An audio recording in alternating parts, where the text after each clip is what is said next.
Hey everyone, it's Mark Weens with migrationology.com and eatingthaifood.com in Bangkok, Thailand. Today is a very special day. I am hanging out with Pai, who is from Hot Thai Kitchen.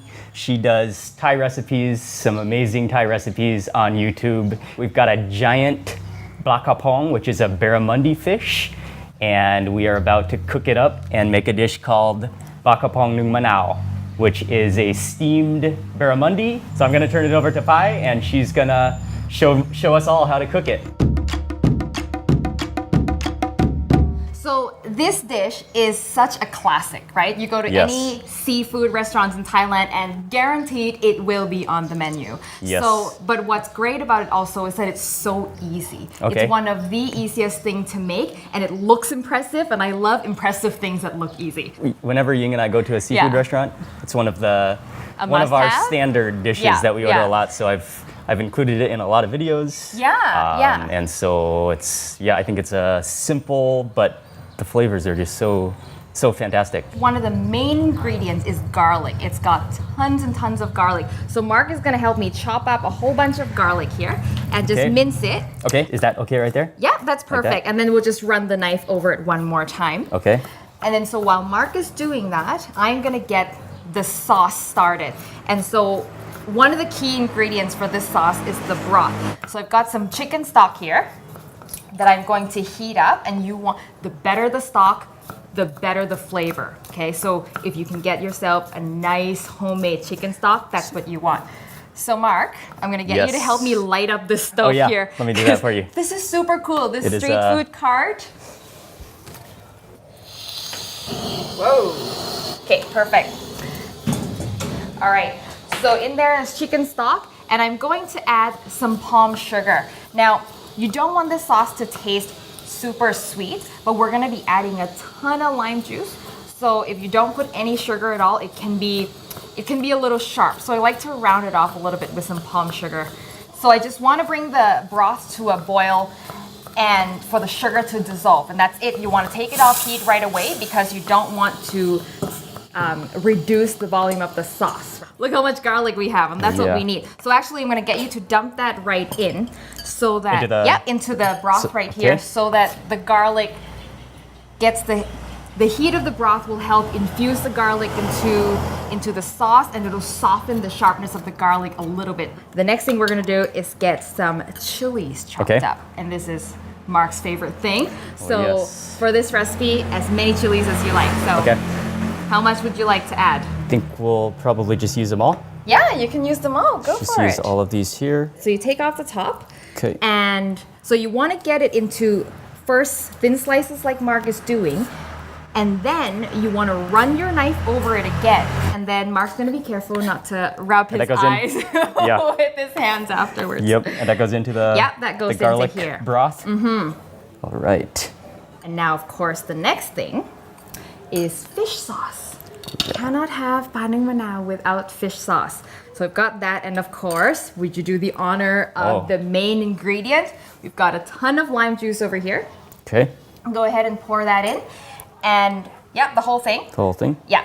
So that's pretty much almost done. Okay. One more thing is we're gonna chop up some cilantro and add it to this broth. Finely chopped. Like that? Yeah, just finely chopped. You want things to be relatively fine. So think of this as Mark is making a salsa, right? A salsa to go over fish. Beautiful. Nice skills, Mark. Oh yeah, I'm practicing. Are you the cook in the family?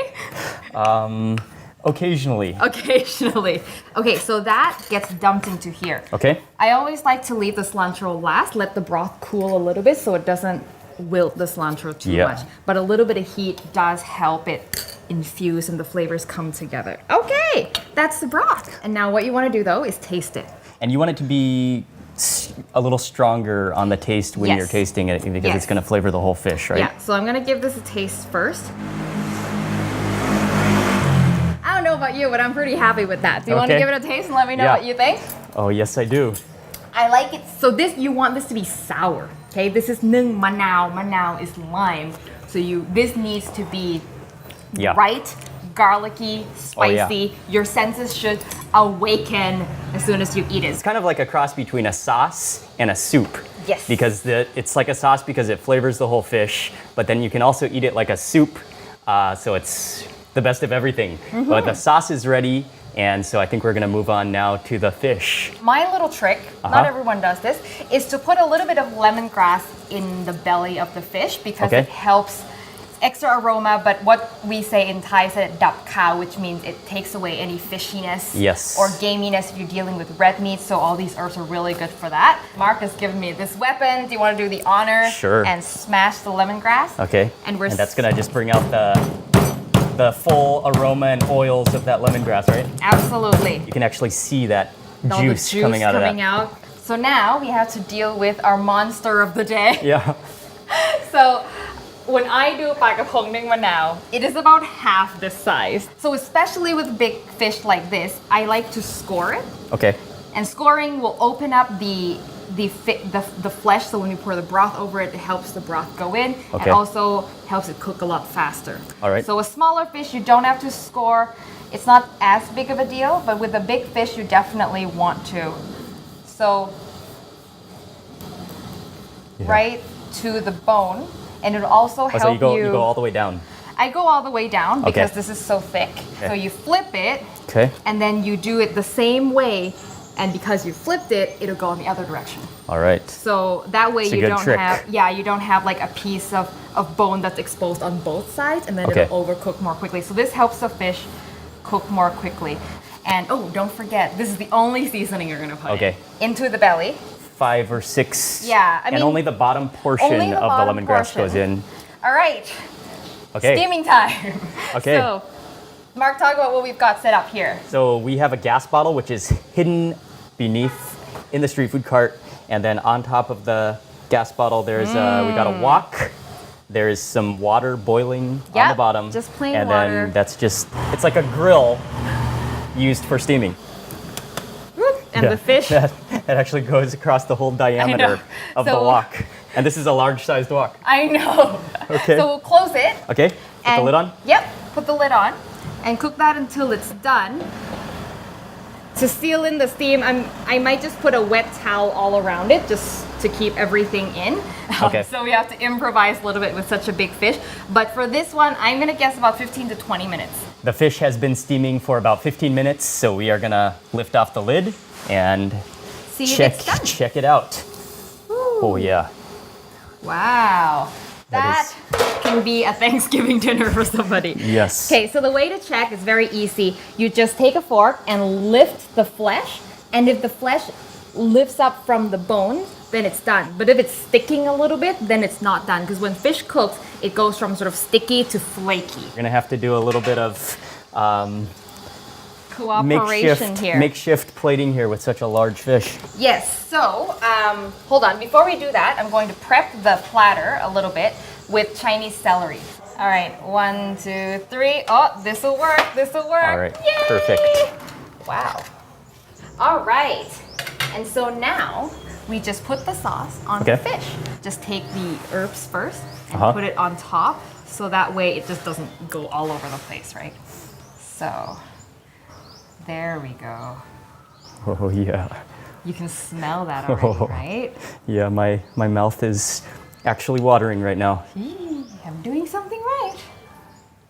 Okay, so now that you've got most of the herbs piled in the middle, you can go ahead and just douse the whole thing. That is a beautiful fish. Some final celery leaves for garnish. We just dished ourselves out some fresh plates of rice, and we're about to dig into the fish. Yeah, go for it. Mark, which part of the fish is your favorite? The entire fish is my favorite, but yeah, the cheek is awesome, the belly is awesome, every part of the flesh is fantastic. Which part would you suggest I begin with? Take the cheeks. A lot of people don't know, especially a big fish like this, the cheeks are the most tender parts. And there's only 2, so you gotta go in before someone else, gets to it. The recommendation from Pai is to make sure you grab the cheek first. Yep. And then don't say anything. Don't say anything. Just take it and just pretend nothing happened. Nobody will ever know. So I'm gonna do that right now. Go for it. Okay. Yep. And for that first bite, I have to go in for some of that chili and garlic as well. And Make sure you get lots of sauce in that. oh right? yeah. Okay, I'm gonna dip That into that broth as well. I'll take the belly. The Okay. belly is nice and fatty and tender. Okay, Cheers! cheers.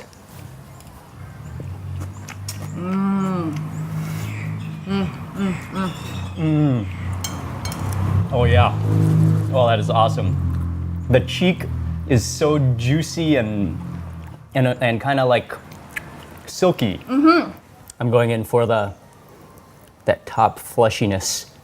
Would you like to come in here and Yeah. come in here and grab some as well, I will. or I can serve you? Oh, well, thank you. Good etiquette when you're Oh, eating yes. in Thailand is to serve someone else as well. Oh, Wow, yes. that's a big bite. Oh yes. Yeah, and the back is sort of the easiest part, right?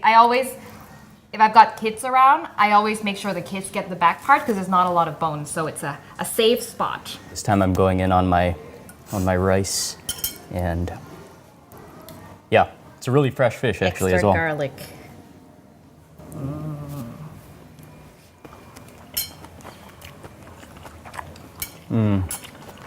Not only is the fish really good, but the flavor is fantastic. That is extremely delicious. Thank you. Thank you very much for showing Thanks for your us all help. how to make it. You can find all the ingredients and then all the steps for making this recipe over on eatingthaifood.com, as well as over on Pai's website, hotthaikitchen.com. And also be sure to check out her videos on YouTube. Amazing recipes, and you'll find a lot of great content on her channel, so go check that out. Thank you all very much for watching this video. Please remember to give it a thumbs up if you enjoyed it. Leave us a comment below. We would love to hear from you. And thank you again very much for watching. See you on the next video.